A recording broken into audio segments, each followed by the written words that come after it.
have to answer some hard questions. And those questions, turns out, are the same questions that the security guard asked you Saturday night at Lewis and Clark.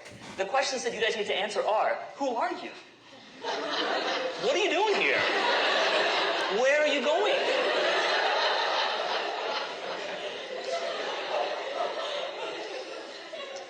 You see, just the fact that you're alive means that you have decided to answer these questions some way.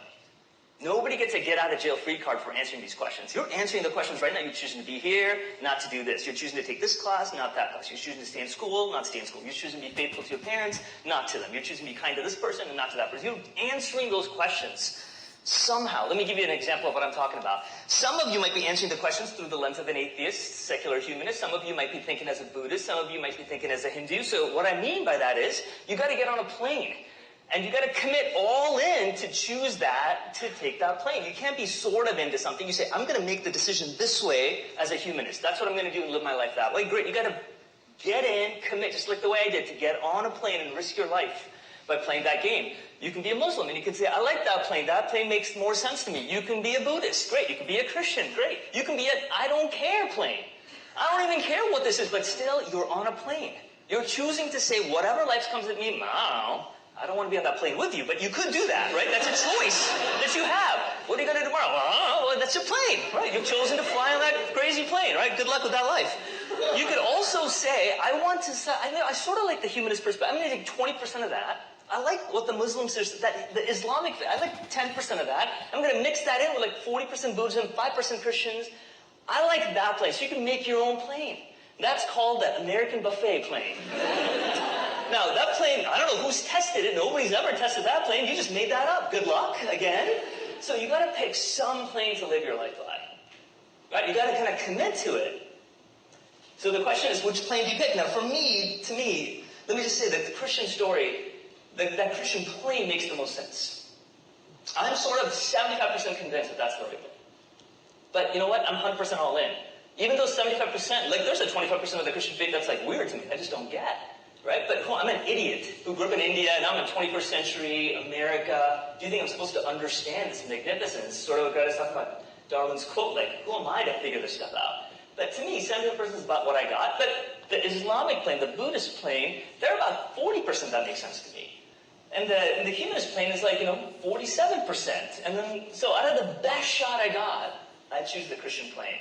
And I'm 100% all in for that thing. That's the ride I'm taking right now. Now, let me be really clear. I'm not picking the Christian faith because it is emotionally satisfying. I'm a math professor. I have no emotions to satisfy. The reason I choose it is the same reason I sort of am believing in quantum mechanics. If somebody's like, trust me, there's a quark. It's like, what do you mean there's a quark? Yes, there's a gluon, and there's a strong and a weak force. Like, what are you talking about? I don't see it. I don't know how there's a particle accelerator the size of a city, and you can feel what? And yet I believe in that. I don't believe in quantum mechanics because it makes me happy. I don't dream about quarks at night. I believe in quantum mechanics because it makes the most sense of the physical world. It answers all these questions the best way we got. And the reason I believe in the Christian faith is because it makes the most sense of the world we got. Not just this physical world, all the world, the hard questions about this world, including things like beauty and justice and friendship and love. And I also like the fact that the Christian story isn't presented like a formula. Like God doesn't send us these like amazing tablets of stone and says, that's it, that's all you got. It's not some abstract theoretical truth. It's God sort of in the world. It says the world is beautiful, the world is amazing and awesome, but at the same time it's broken. Something needs to be done. The God of the universe decides to play the game with us and come down and hang out with us in this broken world. And one day, the world's going to be fixed. That's the game that I'm trying to play. And to me, that's amazing in terms of God playing the game with us. So let me just close by saying the thing that I find actually unique about the Christian story, more than any story I've discovered, is that it deeply values the physical world. It's one of the rarest things, if you think about Buddhism and Hinduism, most of these things, that it actually values things that are physical. It dwells in the matters of flesh and blood. It says that actually matter matters. It says that God will not destroy this world. He will renew it. He will give us a different, more amazing physical world the way it was meant to be. It tells us salt and straw matters. Ice cream matters. This is what heaven is going to taste like. If you don't know what heaven is, this is it, dude. Check it out. It tells us like beer matters. Here's the work that I did in San Diego with a brewing company. I studied the genetics of beer, how beer is related to one another and the 32 beers that they made.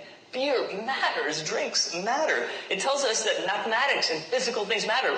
My team and I built a sculpture, and we took it to Burning Man. This is 2-ton sculpture. We raised 50 grand, and we displayed it last year. It's an amazing thing. You can get in it. It's interactive. It's amazing. But what does it mean to touch mathematics? That matters. I am so looking forward to hanging out, listening to your questions, and listening to Greta and Kundai talk more about this thing. Thank you for your time. If you like